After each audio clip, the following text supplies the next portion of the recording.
Pessoal, vamos lá. Agora a gente vai falar com um mega especialista em imigração norte-americana, uma pessoa super, super humana, uma pessoa super querida.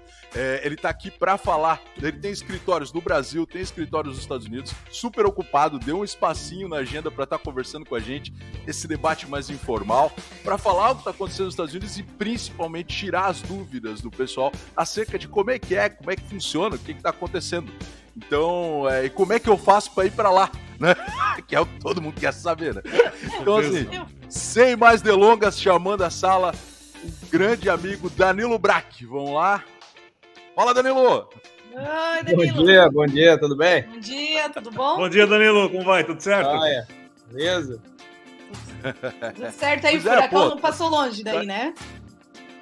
O furacão passou na Globo ontem à noite, né? Ali é outro furacão. Não, é outro. Acho que foi o furacão Kelmo.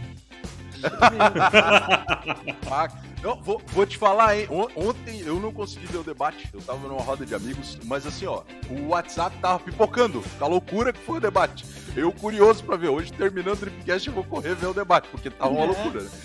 Eu acho que só assistir os cortes do Padre Kelmo, eu acho que já valeu o debate inteiro. Ele aí a hora que o Padre Kelmo e o Lula começam a bater boca, e o Lula chamando ele de disfarçado, que ele tá fantasiado de padre. Rapaz, e aí o Bono, né? O Bono brasileiro tenta pegar as rédeas do negócio, fala sobre regras e não sei o quê, e aí pede um intervalo, fica completamente perdido.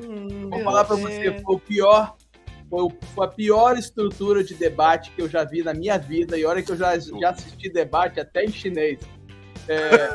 Rapaz, eu nunca vi uma estrutura tão ridícula, tão contraprodutiva, tão ineficiente.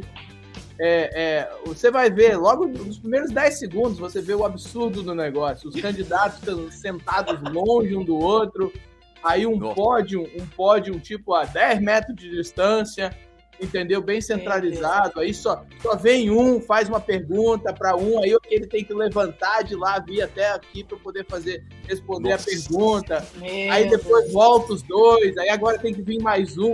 Cara, um negócio assim, eu acho que vi um negócio tão ridículo e tão ineficiente como o jeito que a Globo ontem colocou os candidatos, né? Não vamos nem falar isso aí, né? Só piora, pode ser que uma restrição, né? Pode ser que uma restrição, né, Danilo? A distância dele já foi na justiça, não chega muito perto de 5 metros, senão eu vou chamar a polícia. Pode ser, né? Mas cada um, quando chegava perto, outro se afastava um pouco, porque já tava seguindo a lei, né? O Lula, deu pra ver que o Lula ficou mais perto da porta, né? Eu não sei qualquer coisa aqui, ó. Eu acho que foi mais ou menos por aí. Agora eu achei, assim, extremamente ridículo o formato que a Globo fez. Achei ridículo, obviamente, a liderança e a condução do Bonner. Foi um troço assim. Não, é sofrível. Entendeu? O que está acontecendo na Globo, a condução política da Globo tá sofrível, né? Desde muito tempo. Além da condução política, ainda por cima é o jeito que eles conduzem o negócio. Tipo assim, eles assumiram um certo papel ativista dentro dessa campanha, entendeu? Sim. E é muito descarado, que vai contra o jornalismo que eu cresci com a Globo, né? Sim. Mas teve até aquela outra trombiqueira lá, falando que era advogada e dizendo pro padre que ele ia pro inferno. Olha aí, teve extrema-unção aí no negócio. Teve. Ela questionou. Entendeu? Depois acusou o padre, que ele ficou bravo com ela, e aí ele não respondeu se ele tinha feito alguma extrema-unção durante o Covid. Aí ela pegou e questionou ele novamente e falou assim: o senhor não respondeu essa pergunta sobre a extrema-unção. Que horrível. Tipo assim, o que tem a ver? O que tem a ver? Um debate político. Tem tudo a ver. Ali só faltou o Tiririca e a Dilma para completar o quadro. Tiririca e Dilma para completar o quadro. Num sábado aqui, à noite, a Praça é Nossa. A Praça é Nossa! Tava formada a carreta Furacão ali do 2023. Sim, não, sem brincadeira. A gente até esqueceu do Furacão aqui por uma hora. Entendeu? É a alegria do povo. Assim, foi um troço assim que a gente... cara, você... É triste. A gente ri, mas é triste. Você isso que nos faz pensar com carinho e ir para os Estados Unidos, é isso? Cara, você pensar que o Brasil é o quinto maior país em terra contínua do mundo, maior do que os Estados Unidos em terra contínua, provavelmente o terceiro maior país em terra produtiva do mundo. Sim. Entendeu? O segundo maior produtor de alimento do mundo e vai embora. Mais de 20% do alimento do mundo. Um país que assim, até hoje não explorou nem 15% das suas riquezas naturais. Um país ser decidido, o seu futuro político nesse tipo de coisa. No circo. Com candidatos, mané. Com candidatos que não sabem a diferença entre Nicarágua e Equador. Entendeu? Quer dizer, ontem eu vi um vídeo, não foi durante o debate, mas eu vi o vídeo de uma candidata, eu acho que é uma candidata a deputada estadual, um negócio assim, lá do Nordeste, a mulher falando que é mentira, que em Cuba não existe fome. Meu Deus do céu, olha só. Nós estamos falando de um país que está sendo liderado por pessoas sem nenhum tipo de educação. Não vamos nem falar pelo fato de que já é o criminoso concorrendo, né? E já teve um assaltante de banco condenado que foi presidente dois termos, e agora querem colocar um cara que foi condenado em 3 instâncias por crimes contra o país de volta. E ninguém pode dizer o contrário. Ele foi condenado absolutamente. Ele foi descondenado, ele não foi inocentado. Um termo que eu acho que só existe no Brasil, né? Foi descondenado. Não, acontece. A gente lida com isso aqui nos Estados Unidos, acontece. Às vezes a pessoa tem um julgamento e a gente entra com liminares ou por algum motivo técnico ou por mudanças de circunstâncias, aparecimento de novas provas, coisas assim.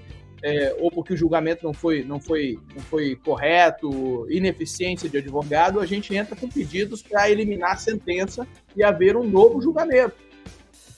Só que o momento que uma corte aceita você fazer um novo julgamento, por qual seja a razão que seja, isso não quer dizer que você foi inocentado. Entendeu?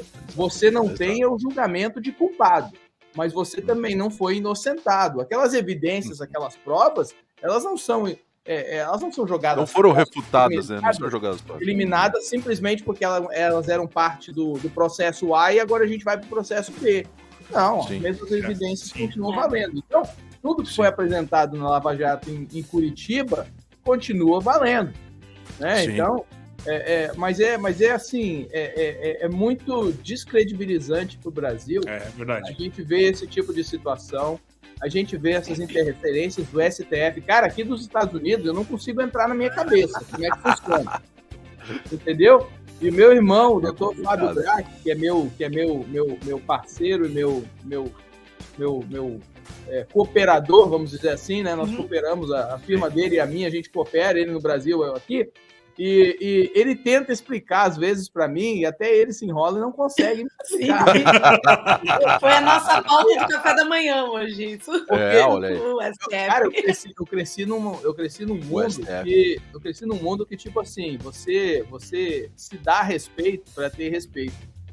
Então, a gente está vendo assim um STF, e o comparativo que eu posso fazer é o que eu conheço diretamente, que é a Suprema Corte dos Estados Unidos e a Suprema Corte de Massachusetts, que é o estado onde eu tenho o nosso escritório central. Então, essas cortes, elas se dão muito respeito, independente do partidarismo que um juiz ou outro possa ter, mas elas se dão muito respeito. Começando pelas causas que elas resolvem, que elas vão ouvir. Elas não ouvem todas as causas, elas ouvem causas específicas que têm um impacto direto na sociedade. Entendeu? Então não adianta você pegar e você falar assim, olha, eu quero ser ouvido na Suprema Corte porque o Instagram agora de manhã acabou de bloquear o meu Instagram. Dias, né? Eu tenho aquele bloqueio automático, né? Então, a cada 2 semanas eles aumentam mais 90 dias. No meu pessoal. Então, Então, por exemplo, hoje de manhã, por exemplo, eu recebi a mensagem, tinha aquela foto lá da posse do Lula, lá todo mundo com a bandeira vermelha, e eu repostei a foto, né, onde fala a bandeira brasileira lá. Aí eles pegaram e aumentaram o meu bloqueio, né, a minha desmonetização de 90 dias, aí, como se eu não tivesse acostumado. E a explicação embaixo do fact-check que eles fazem lá é que não é verdade que não tinha bandeira brasileira na inauguração do presidente Lula. Não, isso aí eu sei. Dentro do gabinete presidencial tinha bandeira brasileira. Lá fora não tinha nenhuma. Hoje é uma ofensa tu usar a bandeira do Brasil. Não, olha só que coisa. Então a gente faz muito comparativo da seriedade dos Estados Unidos, porque, por exemplo, eu falei do Instagram, porque se eu fosse, por exemplo, entrar com um processo judicial, eu posso entrar na corte local. A Suprema Corte nunca, nem hoje, nem daqui a 1000 anos, a Suprema Corte dos Estados Unidos vai ouvir a minha reclamação sobre o Instagram ter bloqueado a minha conta. São graus de importância, né? Vamos lá. Graus de importância. Eles recebem 5.000 apelos por ano e eles só ouvem 250, em média. Entendeu? E por quê? Porque qualquer decisão que a Suprema Corte toma, ela é uma decisão precedente. Não existe decisão da Suprema Corte que não seja precedente. E esse é o problema que eu vejo no Brasil. O STF, por exemplo, toma decisões individuais que não têm precedente. Sim. Entendeu? Eles não estabelecem. As decisões são, por exemplo, eles decidem que o Michael tem que tirar a barba. Entendeu? Entendeu? Não faz isso, não. Nem dá ideia. Não. Nem dá ideia. Dá divórcio. Mas aí o que acontece? Todo mundo na posição similar ao Michael não tem que tirar a barba. Nos Estados Unidos parece monarquia, né, o negócio. Absolutamente. É por isso que vira essa bagunça e os processos não andam. É porque todos os processos têm direito a subir para o STF, todos. Todos têm direito a ser ouvidos, então fica aquela coisa empilhando todos os dias, né? E as decisões do STF não são precedentes, né? Não estabelece uma jurisprudência. Então, por exemplo, se eles tomassem uma decisão dessas, assim, olha, nessa circunstância, o Michael tem que tirar a barba, e se isso quisesse dizer, se isso fosse um indicativo de que todo mundo nessa posição similar ao Michael é obrigado por lei, agora, por determinação judicial... Passar uma régua, né? Com um motivo, né? Aí o que acontece? Não vai aparecer mais 150, 200 processos iguais ao do Michael pedindo a mesma coisa. Exatamente. Você entendeu? Exatamente. Então eu começo vendo o problema do Brasil nisso aí. A origem é bem mais lá atrás, entendeu? O Brasil ainda está na sua infância, mas eu começo vendo o problema sendo nisso aí. É que existem algumas coisas que são básicas. E no judiciário do Brasil não entra na minha cabeça essa parte. Como é que um STF é obrigado a ouvir, tipo assim, porque o Joãozinho roubou uma galinha e ele tava com fome. O STF ouvindo um negócio desse. O STF vai ouvir esse negócio quando o negócio não tem gente competente abaixo, né, para resolver esse tipo de problema, é isso? Pô, pelo amor de Deus, o STF deveria estar resolvendo questões constitucionais. Exatamente. Tudo que tem direto impacto na Constituição, uma interpretação da Constituição, entendeu? Eles interpretam a Constituição. Uma régua, né? Então, se o caso... Uma régua. Exatamente. Então, se o caso tem um impacto constitucional, ouça o caso. Se não tem um impacto direto constitucional, um interesse imediato da sociedade em geral, não perca os nossos recursos, não perca o nosso tempo, vai cuidar de outra coisa, simplesmente fica a decisão da corte inferior. Não. E tem referência, né? Tem referência no mundo todo. Mas vamos lá, eu acho que a Geise quer entrar nas perguntas, Danilo. Até aproveitando que ele tá falando até falando de corte e tudo, essa parte de visto, então, aí nos Estados Unidos, que, tipo, não chega nem perto, digamos, da Suprema Corte, assim, é um outro órgão de visto, de deportação, essas coisas. Não, olha, visto não, de deportação, né, quando... Ok, deportação chega. A gente provavelmente... Chega. A gente provavelmente tem aí uma meia dúzia de decisões todos os anos que tem a ver com imigração na Suprema Corte. Né? Geralmente uma meia dúzia, normalmente tem a ver com questões bastante técnicas. Então tem mais a ver com a nossa operação como advogados. De vez em quando acontece um caso precedente que tem um impacto direto na população imigrante, né? Então, 2018 teve um bastante conhecido, ficou muito conhecido aqui nos Estados Unidos, a gente chama de Pereira, o caso Pereira, que era de um brasileiro que mora em Cape Cod, aqui em Massachusetts, que chegou à Suprema Corte, foi um colega meu que argumentou, e estabeleceu um precedente bastante interessante que colocou o governo nas suas pernas de praia, né? Aí eles inventaram aqui uma chamusca aqui numa corte administrativa aqui para poder fechar o buraco que eles tinham deixado aberto. E o ano passado a Suprema Corte ouviu novamente o mesmo princípio, mas agora de uma maneira mais focalizada, o que foi até uma surpresa para a gente. E novamente a Suprema Corte estabeleceu um novo precedente, isso foi em maio do ano passado, o nome do caso se chama Nis Chaves. Aí já não foi um brasileiro, já era um hispano, né? Um mexicano que pediu que fosse revista essa situação, tem a ver com jurisdição. Então, a Suprema Corte, ela veio, mas aí nós estamos falando, por exemplo, o princípio de jurisdição, né? Sim. Que tem a ver com a imparcialidade do processo, tem a ver com direitos de defesa, representação, entendeu? Essas coisas assim. Então, novamente, volta a uma ligação direta à Constituição, à 14ª dos Estados Unidos. Então, a seriedade do negócio é muito grande, entendeu? Sim. Quer dizer, todo mundo manda. Eu devo ter pelo menos uns 30 apelos nesse momento, entendeu? Na Corte de Apelos de Imigração, né? Sim. E 99% dos nossos apelos acabam sendo eventualmente rejeitados, simplesmente porque eles falam assim, essa questão que já foi decidida.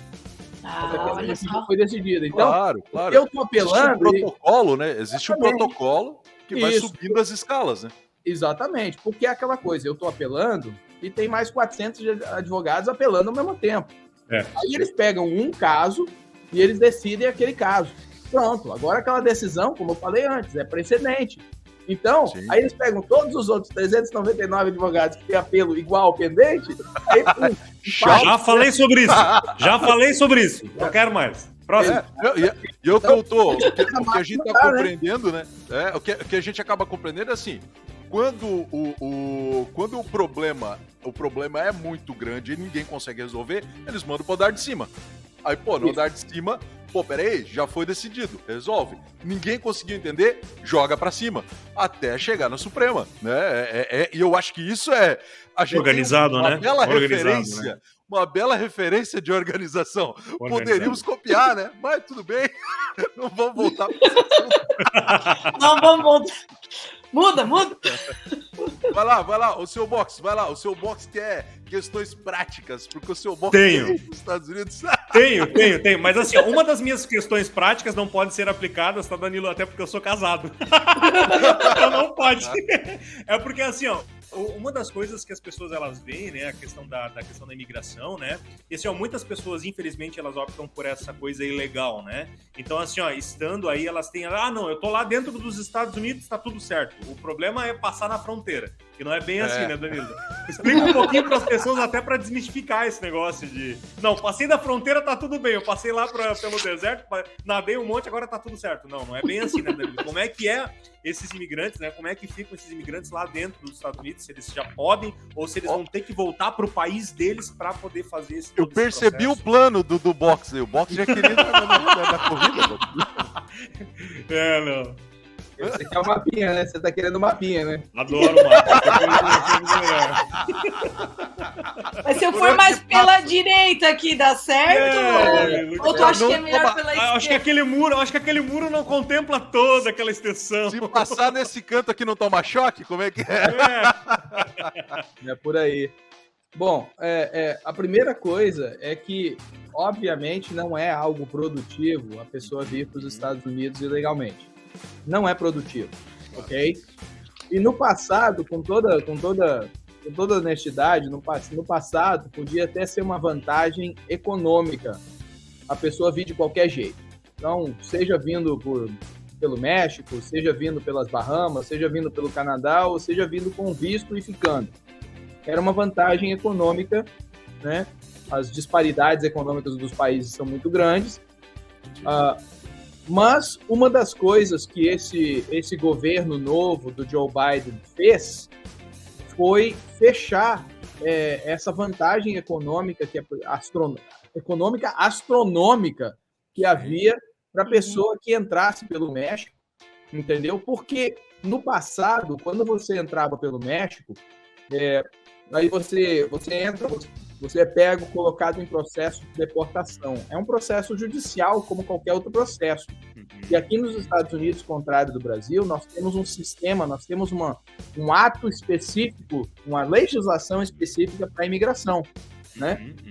Depois eu mostro o tamanho do livro. Mas o código atual de imigração são mais ou menos 3.000 páginas.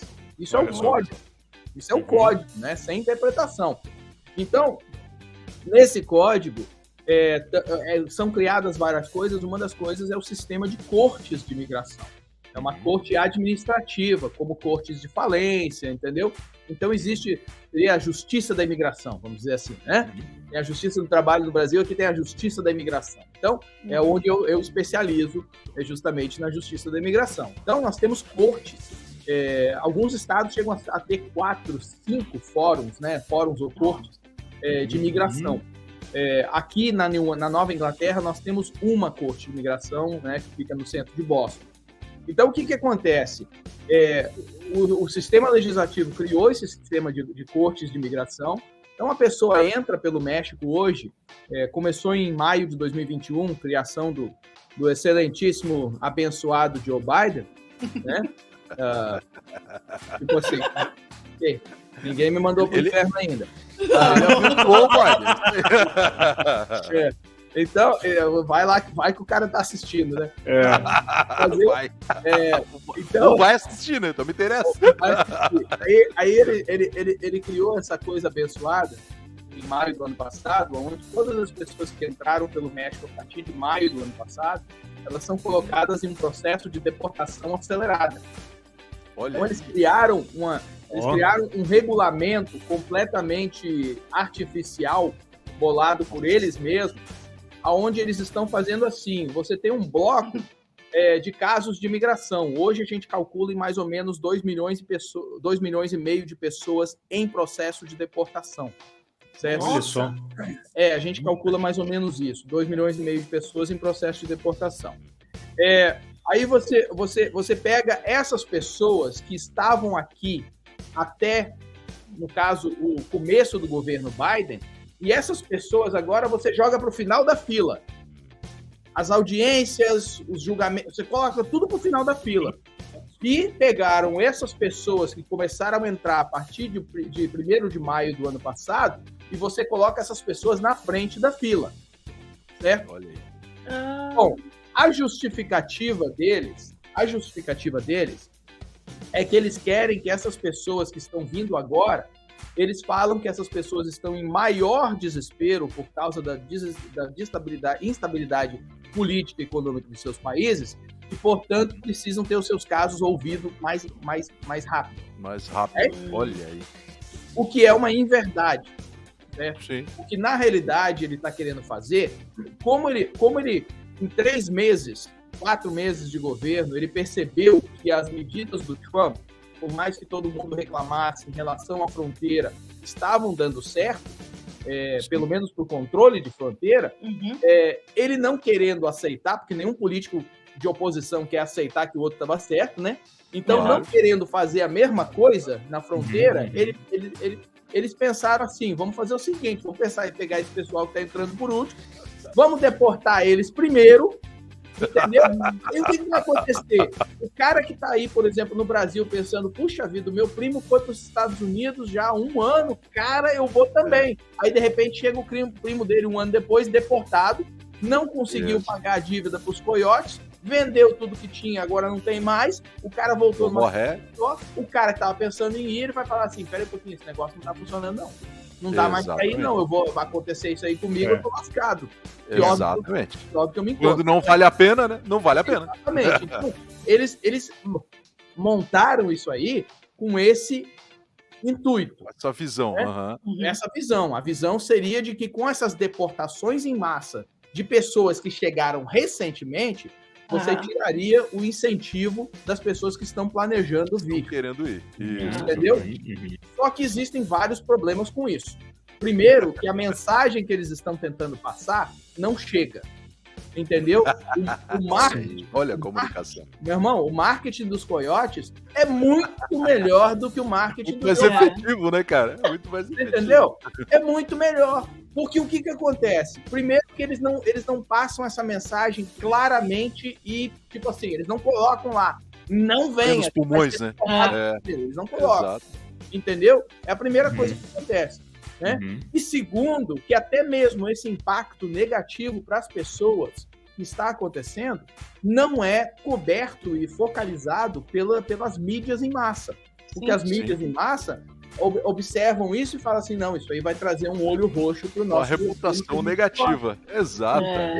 Então eles acobertam. Então, moral da história, a gente está aqui vendo o que acontece com essas famílias, uma infelicidade terrível, a gente vê o cara lá vendendo a casa da mãe dele, a casa da sogra, colocando ela morando com a mãe ou com o tio, whatever, para ele poder pagar a entrada do coiote para vir para cá com a mulher e 2 filhos. Aí chega aqui... Terrível.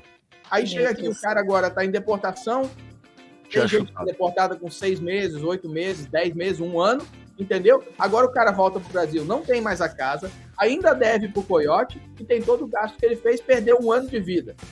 Entendeu? Então, assim, pessoal, quem tá ouvindo esse Tripcast, que eu ouvi esse Tripcast, pelo amor de Deus, não vai pelo coiote. Você tá vendo cilada. É o inverso e pelo coiote. Exatamente. Eu penso que assim, olhando o gatilho, né, o gatilho governamental tá correto. Eles fizeram com o pensamento correto. O problema é a comunicação, a estrutura e a forma de tratar a urgência. Isso é que eu vejo como problema. Desde sempre foi errado entrar pro coiote e vai continuar sendo errado. Obviamente errado, ninguém vai questionar que é errado, né? Porque afinal, você imagina, né? Todo país tem o seu direito, né? De controlar quem entra e sai, né?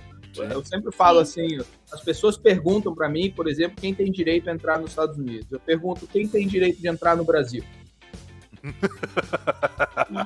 Entendeu? Entrar no Brasil, só uma pessoa tem o direito de entrar no Brasil, é o cidadão brasileiro. Claro. Ninguém mais tem direito. Mas os diplomatas entram com autorização do Brasil. Exato. Entendeu?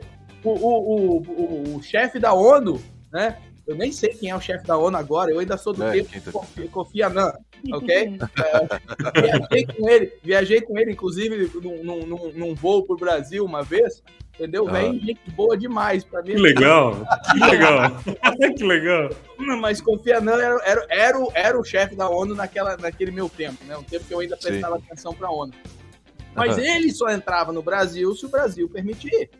Entendeu? Claro. O presidente dos Estados Unidos só entra no Brasil se o Brasil permitir.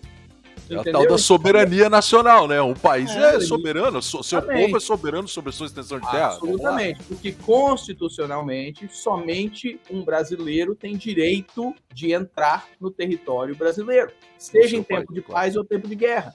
Mesma coisa acontece então nos Estados Unidos e todos os outros países, né? Então todo mundo que não é, todas as pessoas que não são cidadãos, eles entram como convidados, né? Entendeu? Então, aí você pensa, a pessoa que vai entrar ilegalmente pelo México, ela não está entrando como convidada.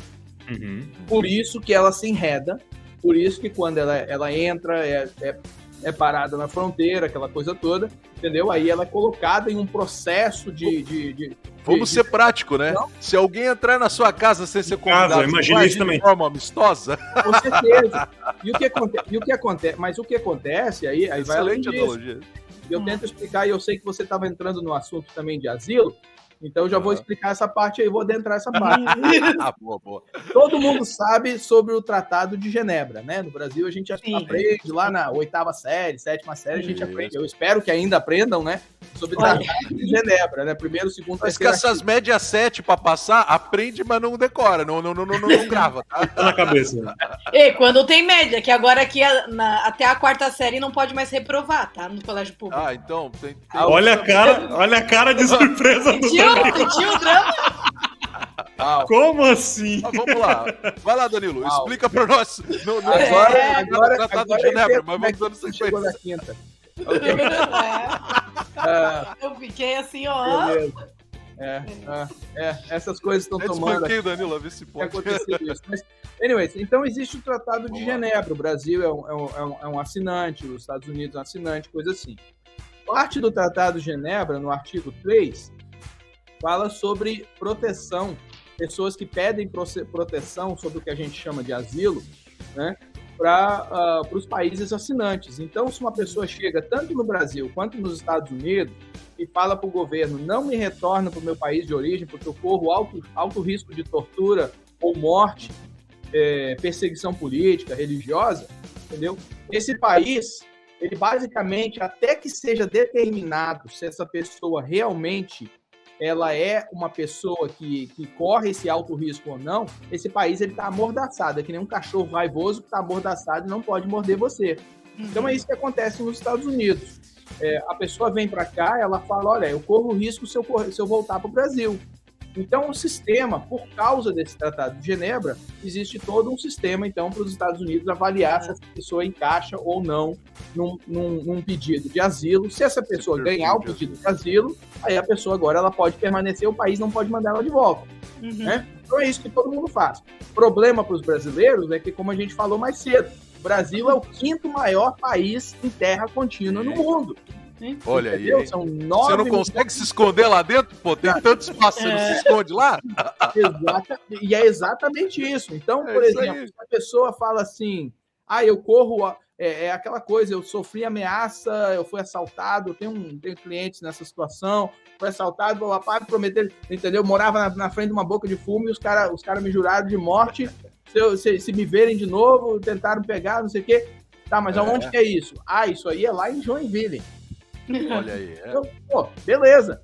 Agora você explica pra gente por que você não pode ir para Porto Velho, para Jaru, entendeu? Para Campo Grande, Rio de Janeiro, entendeu? Pro Acre, entendeu? Para Manaus. Por que você não pode ir para lá? Então, esse é um problema que os brasileiros que entram nessa situação encontram também. É porque é muito difícil você demonstrar que você corre esse risco no país inteiro, entendeu? Sim. Então, é aquela coisa, a gente faz o que a gente pode, muitas vezes o que a gente faz, a gente tenta ganhar o máximo de tempo para a pessoa pelo menos tentar se levantar novamente, para se ela tiver que voltar para o seu país de origem, ela não volta com a mão na frente e outra atrás. E aí entra, né, Danilo? Aí entra a importância de um profissional, né? Aí entra a importância de um profissional no coiote. O coiote, a obrigação do coiote, entre aspas, obrigação, é te colocar lá dentro. Depois ele quer que você tenha seus problemas, ele vai resolver os problemas dele. Quando você tem um profissional que tá te assessorando, ele vai te auxiliar. A tua situação, ele vai entender a tua situação, vai te aconselhar e vai te ajudar. Ponto, né? Entender e te ajudar. E é isso que as pessoas precisam compreender. Não é uma questão de gastar dinheiro ou não gastar dinheiro, é uma questão de investir na minha segurança e ter alguém para me auxiliar ou não. Exatamente. É simples, né? Até, ó, Marcos Perseu, grande amigo meu, é um colega advogado, Danilo, e aí ontem eu tava no bate-papo com ele, ele falou, amanhã eu vou ver, porque eu falei que o Danilo Bracher tá lá conosco. Abração, Perseu, é isso aí, meu velho.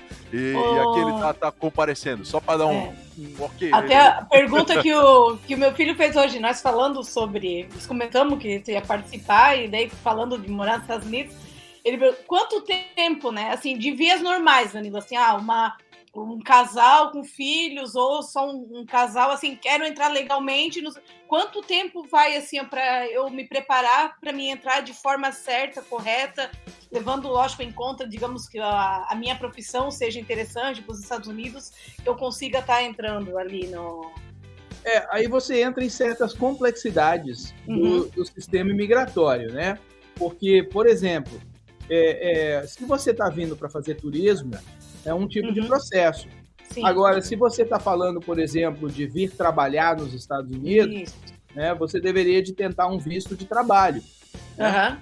O que é tão... E o visto de trabalho ele é tão apropriado porque ele concede benefícios que a pessoa que entra sem visto não consegue, primeiro, isso é imediato. E, além disso, o visto de trabalho ele abre uma porta para você fazer o green card, se tornar residente permanente, eventualmente, você e sua família, e mais tarde poder, inclusive, obter uma cidadania americana. Né? Ele abre essa porta, tem uma trilha. Então, o visto de trabalho ele sempre é preferível para vários tipos de circunstâncias. Só que ele é só específico, assim, né? Não é todas as profissões, no caso, né? No caso, são todas as profissões, né? Só que existem categorias e trâmites diferentes para cada profissão. Então, por exemplo, você aí sei lá, pupila do Pitangui, né? Maior cirurgião plástico da história da humanidade. Você é pupila do Pitangui, estudou com ele e tem experiência nesse tipo de área, você vai ser dado uma preferência absurda. Né? O seu processo vai ser mais rápido, o seu processo vai ser um pouco mais fácil, né? Você agora, se você simplesmente, sei lá, você é um cortador de carne de um frigorífico, né? O melhor cortador de carne que tem na cidade, entendeu? Já é um pouco mais difícil de conseguir para você, bem mais difícil de conseguir para você, porque o país já não tem necessariamente essa necessidade. Talvez o empregador que quer contratar você tenha necessidade, mas isso não é necessariamente uma necessidade do país. Então, sempre há aquela visão de o que é para o país, né? E aí, obviamente, você tem funções que não se qualificam em países. Por exemplo, advogado, né? Eu sou um advogado licenciado aqui nos Estados Unidos. Estudei aqui, fiz o meu doutorado. Agora o Danilo me assustou, porque o Danilo é advogado e fala que você aplica advogado, Danilo? É isso. Pois é. Mas eu entendo. Vai lá, explana. Advogado licenciado aqui nos Estados Unidos, né? Licenciado a nível estadual e também a nível federal. Mas, por exemplo, no Brasil, eu não sou advogado. Olha aí, entendeu? Porque o que rege a advocacia é a Constituição do país. Sim. Então, porque as leis são completamente diferentes, né? Absolutamente. Por isso que mais cedo eu até mencionei que eu tenho uma parceria com meu irmão, Dr. Fábio Brack, que é advogado há 20 anos no Brasil. Então, quando tem uma causa que tem que ser feita lá no Brasil, que é legislação brasileira, quem tem que botar o nome na reta é ele, não sou eu. Entendeu? Eu largo a batata quente para ele. Então, acontece por exemplo. Então, por exemplo, eu faço um divórcio de brasileiros aqui, né? Termino o divórcio, agora tem que fazer homologação no Brasil. Quem que você acha que vai fazer? É ele. Claro. Resolve esse negócio aí, ó. Ter família te vira, mané. Entendeu? Ainda por cima nasceu depois, tem que fazer. Entendeu? Como diria o sábio, né? Cada um no seu quadrado. O tema aqui é patriarcal, você sabe, né? Então, por exemplo, é muito difícil um advogado do Brasil imigrar para os Estados Unidos. Entendeu? É muito difícil ele, porque ele, por legislação, ele não pode atuar nos Estados Unidos como advogado. Não, existem algumas exceções, né? Você sabe que nós brasileiros precisamos ser estudados por causa da nossa é sério. Os caras ficam perdendo tempo lá estudando o cérebro do Einstein, né? Que foi colocado... Pega um brasileiro. Mano, eu vou falar um negócio. O cérebro de onde que veio, porque nós somos assim, nós somos gênios, entendeu? Nós somos gênios. Nós somos gênios, é brincadeira. O cara consegue mandar um padre pro inferno em cadeira cativa no debate político, em rede nacional. Não, né? Só nós brasileiros conseguimos fazer isso. A gente tá em outro patamar, né? Não, absolutamente. Mas, anyway, então o que acontece? Por exemplo, o advogado, aí a gente fica inovando o negócio. Então, recentemente, por exemplo, eu consegui legalizar um advogado para nós aqui, porque eu justifiquei com o governo americano que a minha firma, porque eu tenho escritórios aqui e eu tenho escritórios no Brasil, e os escritórios no Brasil, por exemplo, são em parceria com o meu irmão. Então, o meu irmão faz todo o trâmite da legislação brasileira e eu faço todo o trâmite da legislação americana. Porque, Sim. por exemplo, quem está no Brasil precisa fazer um visto, ou então é um familiar daqui pedindo green card para quem está no Brasil, essa coisa toda. Então eu tenho escritórios de suporte lá, atendo sob legislação brasileira, americana no Brasil, né? Cada macaco no seu galho, né? Mas, por exemplo, eu justifiquei que a minha firma, por causa dessa extensão, né, e por causa do meu envolvimento, onde aqui nos Estados Unidos 95% dos meus clientes são brasileiros, eu precisava de um advogado brasileiro licenciado no Brasil aqui. Olha Sim. que legal. Entendeu? Olha aí. Ó, o brasileiro aí aparecendo. Tô falando, nosso cérebro é um troço absurdo, entendeu? Nós temos. Nós temos, cara, nós temos. Nós Cara, temos. A gente consegue colocar assaltante de banco na presidência, não é coisa. Ah, cara, não duvide. A gente Foca pode. do lado bom, Danilo. Foca do lado bom, não vamos pro lado Pô, ruim, pelo Danilo. amor de Deus, cara, não sei. Então é aquela coisa. Então às vezes a gente consegue esse tipo de coisa, mas tem que ser um pouco mais inovador. Então você tem funções específicas que são de um país que não se aplicam ao outro, né? Sim. Mas às vezes a gente consegue dar um jeitinho. Agora, por exemplo, um engenheiro, ele é engenheiro no Brasil, ele é engenheiro aqui. Um médico, ele é médico no Brasil, ele é médico aqui. Entendeu? O que acontece? Desenvolvedores, né, que tá em tanto sucesso talvez aí na profissão, né? Também. Talvez né? tenha que fazer assim um curso maior, né? Eu sei que, por exemplo, um dentista no Brasil, quando ele vem para os Estados Unidos, ele tem que fazer aí mais uns 2 anos de escola para ser um dentista licenciado aqui. Nossa, tudo isso? Mais uns. Porque dentista no Brasil é uma escola de 4 anos, a nível de bacharel. Aham. Nos Estados Unidos, dentista é uma escola de 6 anos, a nível de doutorado. Olha só. Entendeu? A mesma coisa acontece com o direito. O direito é a mesma coisa. O direito no Brasil é uma faculdade de 4 anos. O direito nos Estados Unidos é um doutorado. Entendeu? Sim. Eu tenho Por isso que faculdade. é de E aqui doutor, chama né? de doutor, né? E aqui não. Exatamente. Aí é doutor por causa do Tratado de Tortilha, né? Aham. Eu acho muito engraçado que o Tratado de Tortilha, eu sempre pergunto pro meu irmão, mas isso foi no México ou onde é que foi? Entendeu? Tortilha. No negócio? Pois é. Mas tipo assim, então, o Tratado de Tortilha concedeu que todos aqueles que operam na lei, né, que são licenciados como advogados, né, sejam chamados de doutores. Então, por isso, no Brasil, o advogado é doutor. Aqui, para ser advogado, você tem que ter doutorado. Então, eu tenho faculdade, eu tenho mestrado, e aí eu tenho doutorado em Direito. É assim que funciona. Olha só. Pô, essa é nova pra mim. Eu achava que era por conta da cultura, né? O pessoal do interior mandava o filho estudar. Agora meu filho é doutor. Na época tinha muita gente chamando doutor. Eu achava que era algo mais cultural, mas interessante. Essa mesmo, pra mim, foi muito, muito nova. Ó, pessoal, nós estamos com mais 2 minutos. Eu tenho das 20 perguntas pro Danilo. Eu sei que a gente misturou as perguntas, né? Elas foram misturadas aqui no fim das respostas. Mas, cara, o papo é muito bom. Eu acho que isso aqui dá Dripcast pra dar pra mais uns 3, 4 Dripcast e vai embora. Até porque eu já elogiei o Danilo várias vezes. O Danilo é extremamente comunicativo. E sabe o que é gostoso? A gente tá conversando com o Danilo aqui, e quem tiver a oportunidade de ver o Dripcast já vê como o Danilo é. Na real, esse atendimento que você vai ter dele, né? Então isso é muito legal, sabe? Isso é muito legal, essa oportunidade, né? Eu tô vendo isso como uma oportunidade para mostrar o trabalho do Danilo também, além da gente tá tirando essas dúvidas, tá fazendo um Dripcast tão bacana. O Perseu aqui tá elogiando um monte aqui, eu não vou botar os outros elogios dele aqui, tá? Vou deixar aqui 2, tá bom. Mas assim, ó... Mas assim, ó, pessoal, Danilo, estamos encerrando, obrigado pelo teu tempo. Tu falou que eu tirei o Danilo de uma outra reunião, tá, pessoal? Eu tirei de um outro podcast. Danilo, comenta aí sobre o pessoal, porque senão eles vão ficar bravos com você. Eu não quero isso aqui. Com certeza. Não, com certeza. Eu fiz uma promessa, né? Eu faço entrevistas, muitas entrevistas na rádio e na televisão aqui, e eu tenho aquelas entrevistas que já são marcadas. Então, toda terça de manhã, esse horário, né? 7 da manhã dos Estados Unidos, 8 horas da manhã no Brasil. Terça e sexta eu faço uma entrevista ao vivo na rádio. Rádio Manchete USA, eles têm o app deles, eles têm em todo lugar. Se chama Rádio Manchete USA, com o Beto Moraes. A gente está há mais de 10 anos que a gente faz essas entrevistas. E ali o pessoal manda as perguntas e eu respondo as perguntas ao vivo.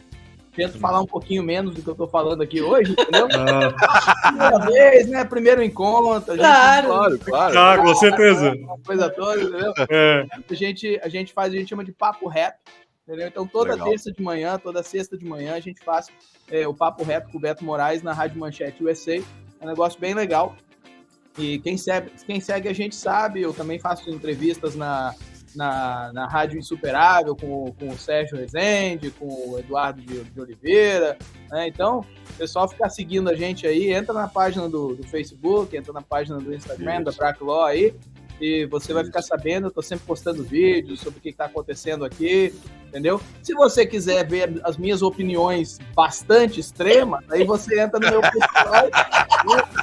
Se você não tiver bloqueado, Danilo. Danilo, é isso que o novo brasileiro quer ver, Danilo. Quer ver o negócio pegar fogo. Quer saber. Então eu falo assim, olha, existe o lado profissional, existe o lado pessoal. Meu lado pessoal, eu sou extremo mesmo. Eu sou conservador, entendeu? Eu sou bala na agulha. Agora, do lado profissional, a gente é um pouco mais comedido nessa parte. A gente tem que ser comedido. Eu já trabalho com isso há 15 anos, né? Então...